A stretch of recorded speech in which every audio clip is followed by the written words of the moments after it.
தனிநபர் கடனுக்கு விண்ணப்பிக்க திட்டமிட்டுள்ளீர்கள். ஆனால் உங்கள் இஎம்ஐ தொகை குறித்து உங்களுக்கு கவலை உள்ளதா? கவலை வேண்டாம்.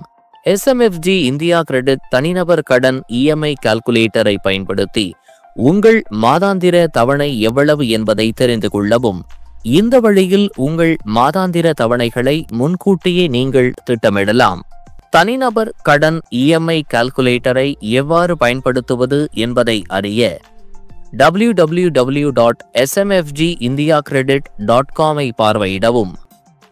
மேலே கொடுக்கப்பட்டுள்ள மெனுவில் தனிநபர் கடன் இஎம்ஐ கால்குலேட்டர் விருப்பத்தை தேர்ந்தெடுக்கவும். உங்கள் மாதாந்திர தவணையை இந்த வாடிக்கையாளர் பயன்படுத்தும் வசதி 3 எளிய படிநிலைகளில் கணக்கிட அனுமதிக்கின்றது. கடன் தொகையை உள்ளிடவும், வட்டி விகிதத்தை தேர்வு செய்யவும், கடன் காலத்தை உள்ளிடவும். இப்போது உங்கள் இஎம்ஐ தொகையை எந்த நேரத்திலும் அறிந்து கொள்ளலாம். தனிநபர் கடன்களை பற்றி மேலும் அறிய டிஸ்கிரிப்ஷனில் உள்ள லிங்கை கிளிக் செய்யவும். மேலும் பல அப்டேட்டுகளுக்கு எங்கள் சேனலை சப்ஸ்கிரைப் செய்யவும்.